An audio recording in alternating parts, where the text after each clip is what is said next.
Bienvenidos, bienvenidas. Esta es una nueva emisión de Horizonte Sur Global, el espacio de política internacional que transmite por la pantalla de Barricada TV. Vamos a ver ahora un repaso sobre las principales noticias de nuestra patria grande y del mundo. El martes, el presidente de Ecuador, Guillermo Lasso, le aceptó la renuncia a 4 ministros. Se trata de las áreas de Economía, Salud, Obras Públicas y Vivienda. Entre ayer y hoy, el presidente ya comunicó a sus reemplazantes. Recordemos que el país vive una crisis política derivada de las recetas neoliberales de la gestión de Lasso en medio del acuerdo con el Fondo Monetario Internacional. En el último mes hubo 18 días de paro nacional con movilizaciones en todo el país. Ante las protestas, el autoproclamado Gobierno del Encuentro respondió con duras represiones que dejaron al menos 6 muertes. Esta semana, el gobierno y el movimiento indígena comenzaron una mesa de diálogo para dar seguimiento a los acuerdos alcanzados luego de las movilizaciones. El exmandatario brasileño Luiz Inácio Lula da Silva sufrió un ataque con una botella con explosivos y excrementos en un acto de campaña en Río de Janeiro. El atentado no hirió a nadie, pero elevó las alertas sobre la seguridad del candidato favorito a vencer en las elecciones presidenciales del 2 de octubre. La policía local informó que hay un hombre detenido. El hecho se suma a la agresión provocada por un empresario ruralista militante del presidente Jair Bolsonaro en Uberaba, estado de Minas Gerais, quien usó un dron para lanzar agrotóxicos contra simpatizantes de Lula. A menos de 90 días de las elecciones generales, según las encuestas, el líder del Partido de los Trabajadores cuenta con un 51% de intención de votos, cifra con la que podría ganar en primera vuelta.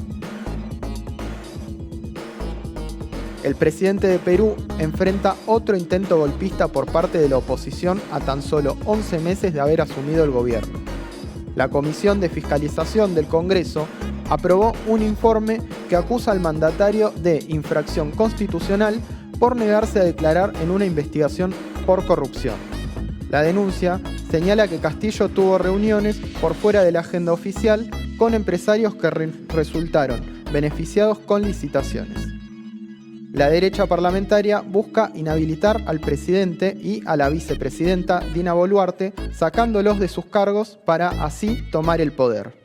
La jefatura del gobierno la asumiría quien en ese momento ejerza la presidencia del Congreso, que ahora está en manos de la legisladora fujimorista María del Carmen Alba.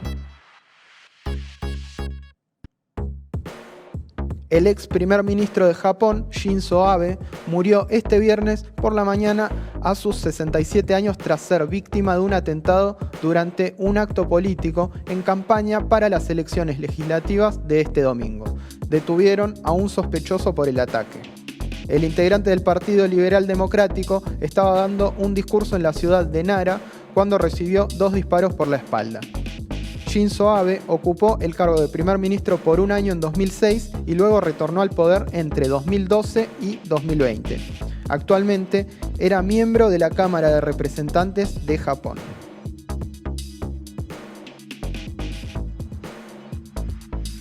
La OTAN lanzó formalmente el proceso de ratificación de los pedidos de adhesión de Suecia y Finlandia para integrar la alianza militar. La petición se inició en mayo y desde ese momento recibió un fuerte respaldo de Estados Unidos y una advertencia por parte de Rusia. El Kremlin señaló que la incorporación de los países nórdicos implicaría un avance sobre la frontera con ese país. Turquía mantiene su cuestionamiento y presentó una serie de exigencias para permitir el ingreso de ambos países. El gobierno de Erdogan denuncia que Suecia le concede refugio actualmente a personas que considera terroristas y para eludir el veto, el país escandinavo prometió extraditar a 73 de esos ciudadanos turcos.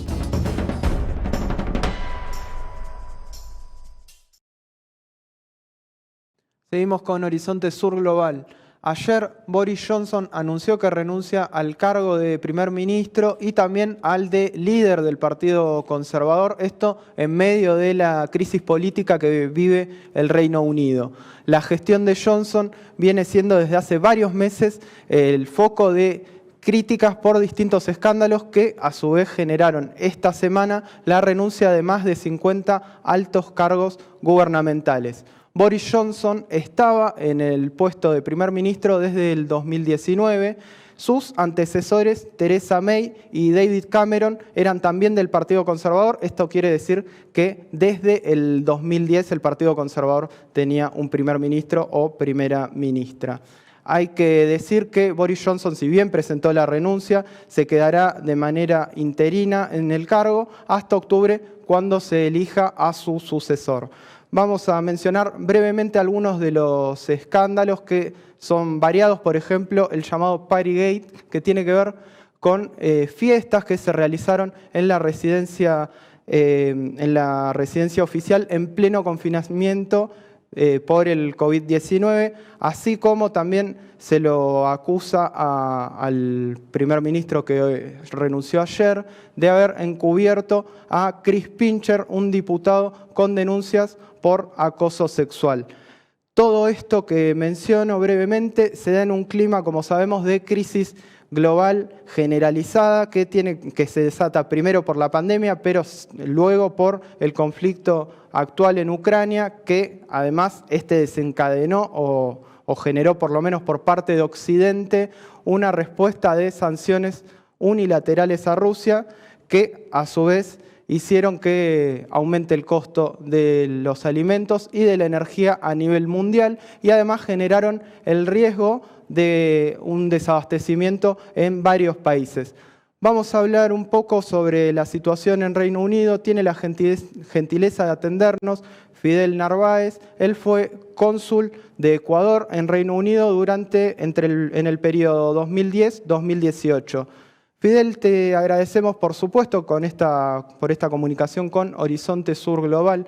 Te quiero pedir en principio que nos cuentes cómo está la situación luego de conocerse la renuncia del primer ministro y qué se puede esperar, al menos de lo poco que se sabe, qué se puede esperar políticamente allí en el Reino Unido. Bueno, muchas gracias por la invitación. Bueno, era una situación, creo yo, ya insostenible la del primer ministro Boris Johnson. Venía acarreando él ya una presión enorme por o cambiar sus conductas al frente del gobierno o hacer cambios sustanciales, ¿no? En la dirección de ese gobierno. Las críticas han sido ciertamente más de carácter ético, como tú lo has mencionado en la introducción. Se supone que los europeos son mucho más cumplidores de las reglas que nosotros los latinoamericanos, pero lo que vimos aquí durante la pandemia y lo que fue saliendo a la luz inmediatamente post pandemia ha dejado muy en entredicho, ¿no? El liderazgo de Boris Johnson, que hizo de ojos cerrados y básicamente consintió la ruptura de las reglas que obligaban al alejamiento de todos los ciudadanos.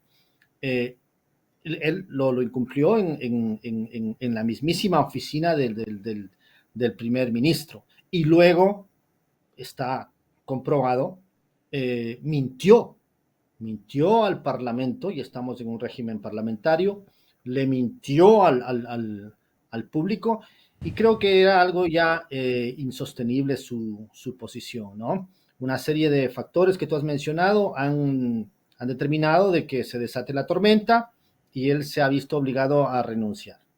Ahora bien, la renuncia de él como cabeza del gobierno no significa que se va a llamar a nuevas elecciones generales o que su partido va a dejar de estar al frente del gobierno.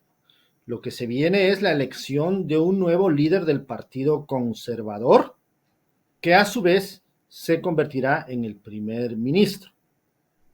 Y esto no nace de una elección general, esto nace solamente de la elección al interior del Partido Conservador, ¿no?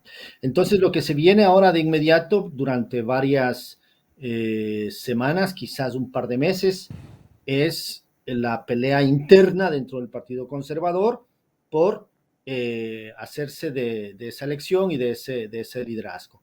No faltan los candidatos y creo que va a estar bastante entretenido, digamos, el panorama político en las próximas semanas. Bien, Fidel, respecto a esto último que marcabas, va a seguir el Partido Conservador al frente del gobierno. La gestión de Boris Johnson se caracterizó por, alineada con, por supuesto, el resto de las potencias occidentales, darle un fuerte apoyo a Zelensky, me refiero al presidente ucraniano. Esto tuvo que ver, por un lado, con el envío directo de armamentos a ese país, pero también con las sanciones unilaterales que se le impusieron a Rusia, que las mencionaba brevemente al principio. Te quiero consultar si un cambio en el gobierno podría significar alguna modificación en esa política o si eso es un consenso absoluto dentro del Partido Conservador del Reino Unido. Lamentablemente yo no veo que se venga ningún cambio significativo. Y creo que inclusive hay el riesgo de que se endurezca aún más esa posición tan alineada con la aventura bélica de la OTAN y de los Estados Unidos, básicamente, porque lo que estamos presenciando en Ucrania es básicamente una guerra entre Rusia y la OTAN en Ucrania, ¿no? El Reino Unido y Estados Unidos tienen una relación muy especial, de hecho le llaman la relación especial, ¿no? Que no es otra cosa que una relación de sumisión prácticamente del Reino Unido hacia los Estados Unidos como su aliado más sumiso prácticamente, ¿no? No va a haber cambio en ese sentido. Hay consenso dentro del Partido Conservador respecto al tema de la guerra en Ucrania, las sanciones hacia Rusia, y yo diría que inclusive hay un cierto consenso a nivel nacional. Eso es lo triste, ¿no? Porque el partido de oposición, el partido laborista, que sería el llamado a contraponer una posición política cuestionadora, ¿no? Y quizás menos belicista, también se ha alineado, ¿no? Con la posición de Boris Johnson, que quiso aprovechar la coyuntura bélica en Europa para distraer la atención de todos estos escándalos que le venían poniendo con el agua hasta el cuello, pero que no logró, digamos, salvarse, como estamos viendo, ¿no? Siguiendo por la línea de la política internacional, existe a nivel global una crisis de hegemonía sobre Occidente, o al menos una disputa de hegemonía que tiene que ver con el surgimiento o, en algunos casos, resurgimiento de nuevas potencias. Gran Bretaña, Reino Unido, es un aliado estratégico de Estados Unidos, tal vez el mayor aliado histórico. Te quiero consultar respecto a esta disputa hegemónica, cómo puede llegar a jugar un cambio de gobierno o si considerás que en la misma línea de lo que respondías anteriormente va a seguir todo igual. Sí, sí, lo que es importante entender que bajo un régimen parlamentario, que es el que tiene el Reino Unido, lo que vamos a presenciar no es un cambio de sujeto de gobierno. O sea, no es otro partido el que va a tomar el gobierno. Vamos a ver un cambio de un líder. Obviamente, cada líder le va a imprimir su propia dinámica, va a poner a su equipo, etcétera. Pero de lo que se percibe, de lo que ya se está avisorando, los candidatos o los precandidatos para ocupar ese cargo de primer ministro o primera ministra, no van a hacer cambios sustanciales en política internacional. Probablemente en la política interna, quizás, probablemente como resultado de la crisis económica que está generando la guerra como tal, sobre todo como resultado de lo que ha sido el golpe a la economía de todos los países, pero también de este país, de esta pandemia que se prolongó tanto tiempo, sí hay presiones para poder hacer cambios a nivel económico a la interna. Pero a nivel internacional, si es que es el Partido Conservador, y de hecho será el Partido Conservador el que mantenga el gobierno, no habrán cambios significativos.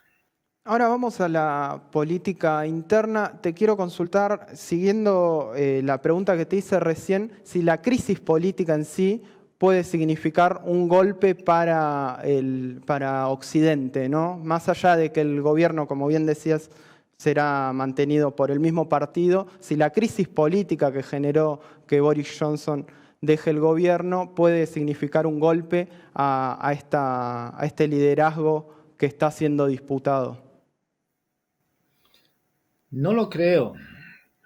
Está en concordancia con las preguntas anteriores, ¿no? Y con las respuestas que te vengo dando.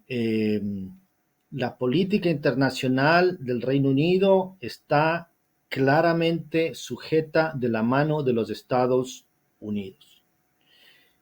Y yo no veo ningún liderazgo capaz dentro del Partido Conservador de desafiar esa dinámica, ¿no? Los Estados Unidos han marcado claramente la cancha en esta coyuntura, y el Reino Unido persistirá en ese rol de principal aliado. Eh, Así que no veo yo que eso traiga cambios significativos, ¿no?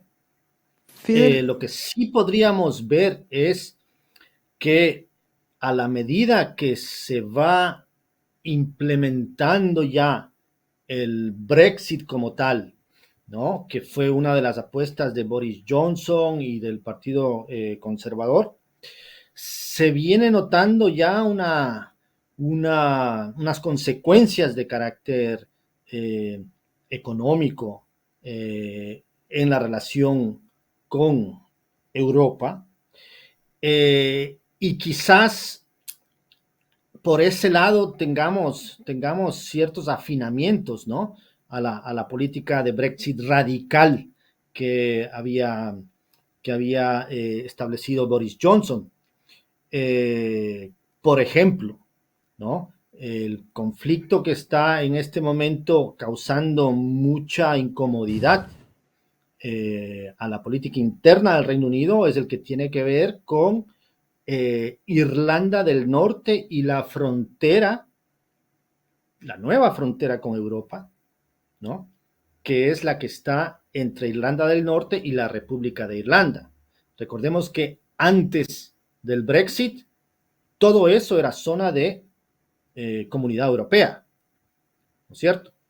El momento que se implementa el Brexit, Irlanda, la República de Irlanda como tal, se queda obviamente en la Unión Europea, e Irlanda del Norte, como parte del Reino Unido, está obligada a salir con el Reino Unido, ¿no? De lo que es la zona europea. Y eso trae complicaciones porque los irlandeses de lado y lado no quieren una frontera, ¿no? Como resultado de los acuerdos de paz que se alcanzaron en su momento, ahí no hay prácticamente una frontera económica. Y eso es algo que está trayéndole mucho dolor de cabeza porque no encuentran la fórmula de cómo solucionar ese problema, ¿no? Y el siguiente conflicto que se le viene al Reino Unido es nuevamente la reactivación de las pretensiones independentistas de Escocia, ¿no? Escocia, que ya en su momento tuvo un referéndum para separarse formalmente del Reino Unido, donde los independentistas perdieron por un escaso margen, no ha renunciado a esas pretensiones. El Partido Nacional Escocés continúa en el gobierno, continúa teniendo un apoyo muy fuerte de su población y ha declarado que para el siguiente año piensa reeditar ese referéndum, ¿no? Te quiero pedir que nos cuentes, Fidel, cómo describirías la situación económica y social que vive actualmente el Reino Unido y cuánto de la situación actual tiene que ver con los resultados de la política del Brexit. Bueno, el Reino Unido en este mismo instante está sufriendo las consecuencias de la coyuntura bélica de los últimos meses, ¿no? Las sanciones extremas que se han tomado en contra de Rusia, que ha sido uno de los principales proveedores de gas, sobre todo, pero también de petróleo, del resto de Europa, está repercutiendo en contra de los sancionadores. Los precios de la energía en general, sea esto gas, sea esto electricidad, están alcanzando récords nunca antes vistos, ¿no? Y eso trae una cadena en la estructura de precios en general, no solamente de la energía, sino del transporte y de productos inclusive de primera necesidad. Entonces, hay una situación económica apremiante, el gobierno conservador no ha renunciado a su receta económica neoliberal, que significa poca inversión social, ¿no? Eh, Estamos viendo en este momento también algo que no se había visto en varios años, que son ya huelgas de varios gremios, ¿no? Que están exigiendo mejoras salariales, porque el nivel inflacionario está rebasando, obviamente, a, eh, a los ingresos ya escuetos que tienen varios gremios. Hace pocas semanas, la semana pasada, nada más, tuvimos una enorme huelga bastante fuerte del transporte ferroviario, que es uno de los principales transportes acá en el Reino Unido, ¿no? Entonces, sí, hay un panorama económico no muy halagador, y si seguimos con la misma receta, con el mismo partido al frente del gobierno, no se avisoran cambios en el futuro cercano. Fidel, para finalizar te quiero llevar a otro tema. Le contamos a quienes estén mirando Horizonte Sur Global que fuiste clave en tu rol de cónsul en su momento de poder otorgarle asilo político por parte del Ecuador a Julian Assange, fundador de Wikileaks. Recordemos brevemente que a Assange se le aprobó la extradición, por lo cual Estados Unidos podría llegar a condenarlo a 175 años de prisión. Te quiero preguntar, Fidel, para aprovechar esta ocasión, ¿qué sabes de Julian Assange? ¿Cómo está su estado de salud y su estado de ánimo? Y también, ¿qué pasos judiciales quedan por delante? Pues bueno, lamentablemente el caso de Julián cae totalmente dentro de esta relación Estados Unidos-Gran Bretaña que hemos venido comentando, ¿no? Esta relación de sumisión. Y la cabeza de Julián viene a ser prácticamente un objetivo de guerra de los Estados Unidos. Eh, y lo del Reino Unido, entiendo yo, salvo que el sistema judicial dé alguna muestra de dignidad, va a entregar esa cabeza lamentablemente. Julián es un preso político, es el preso político más importante de Occidente en este momento. ¿Por qué? Porque él está en una cárcel de máxima seguridad ya más de 3 años, no está cumpliendo ninguna sentencia, no ha sido condenado a nada, está simplemente ahí mientras dura el juicio y todo el caso legal para su extradición a los Estados Unidos. Se encuentra con una salud deteriorada, tanto física como mental, obviamente. Recordemos que antes de ser encarcelado en una prisión de máxima seguridad, estuvo también encerrado dentro de una embajada durante casi 7 años en condiciones muy, muy duras, ¿no? En un pequeño departamento, sin aire fresco, etcétera. Entonces, sí, en su momento una corte de primera instancia prohibió la extradición de Julián justamente en base a su precario estado de salud físico y mental y el alto riesgo de suicidio bajo condiciones de prisión opresivas. Esta primera decisión fue apelada y paradójicamente se mantiene a Julián dentro de una prisión, lo cual solamente deteriora su situación, ¿no?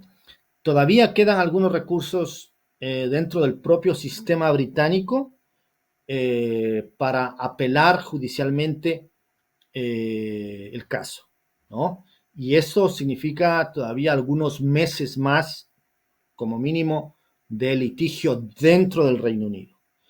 Y luego de que esto se agote totalmente, quedaría ya el último recurso, que es la Corte Europea de Derechos Humanos, pero ahí queda una gran incógnita todavía, porque, como sabemos, a raíz del Brexit, el Reino Unido quiere estar cada vez más lejos de todo lo que tenga que ver con las instituciones europeas y no está garantizado que acojan todavía la jurisdicción de esta corte si se da el caso, ¿no?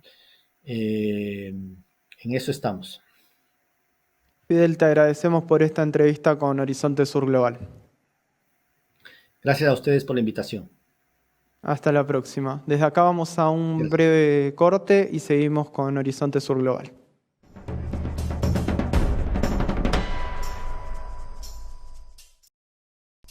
Seguimos con Horizonte Sur Global. Ahora vamos a ver la columna de todas las semanas de ARG Medios. En este caso lo hace la compañera Erika Jiménez sobre los BRICS.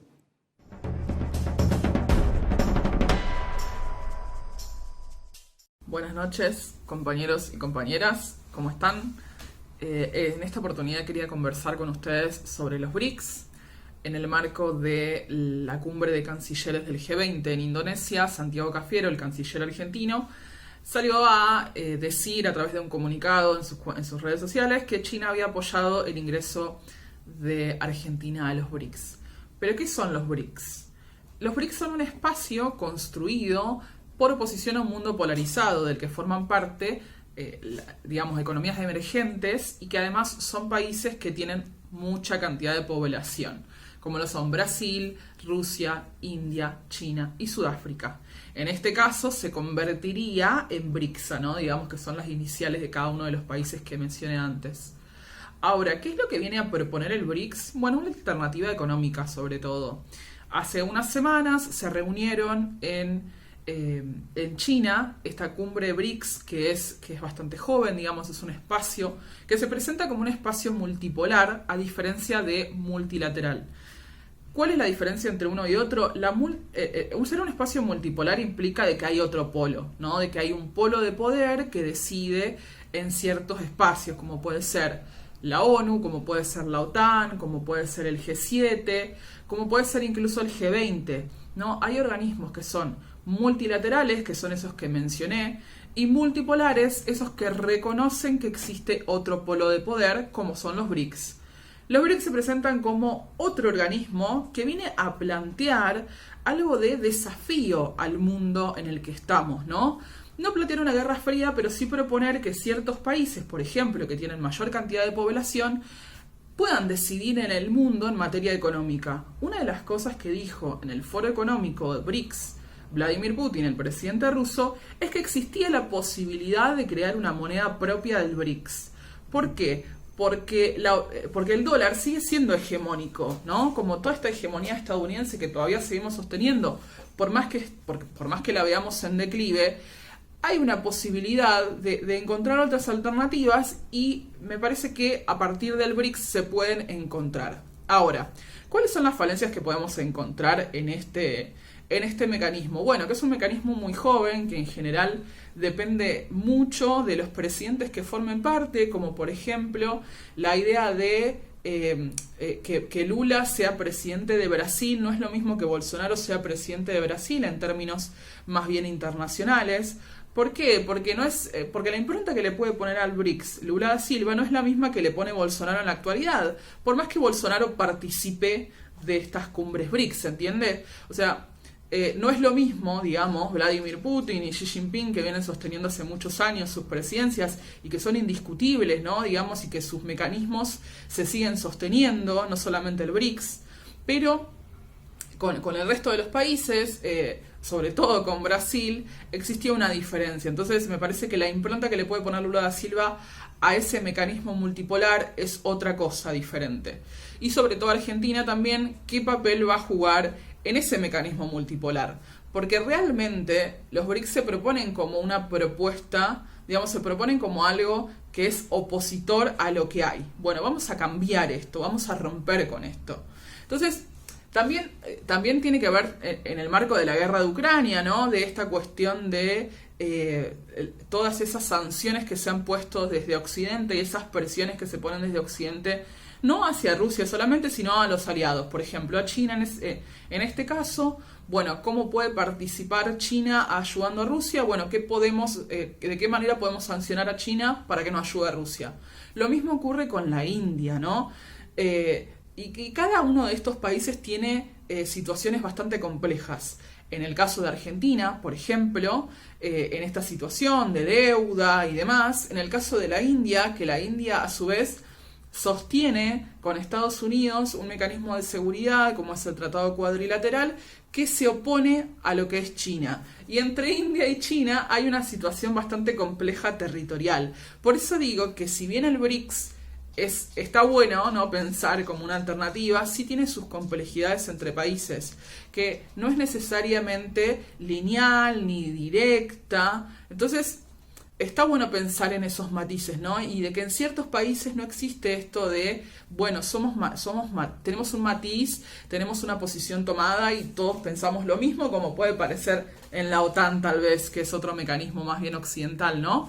Entonces, repensar una estrategia económica en oposición al mundo polarizado está buenísimo. Ahora hay que pensar cómo se va a llevar a cabo, ¿sí? Y que no solamente se sostenga a partir de Rusia y China, que sigue siendo dos países fuertes y que siguen siendo los más importantes de este bloque, ¿no?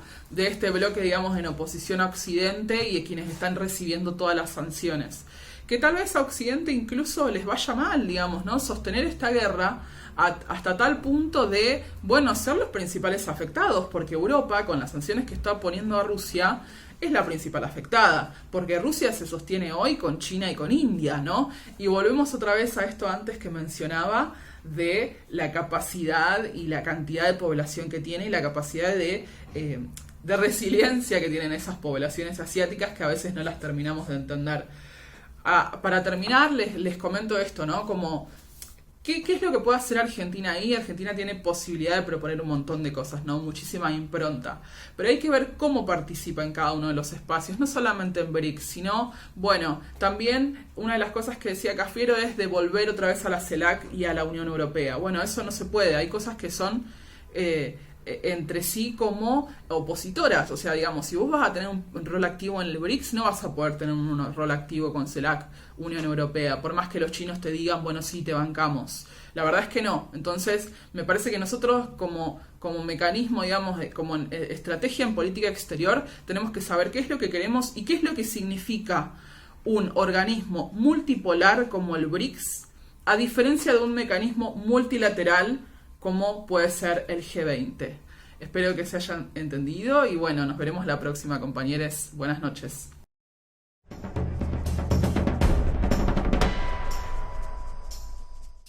Hemos llegado al final de esta emisión de Horizonte Sur Global.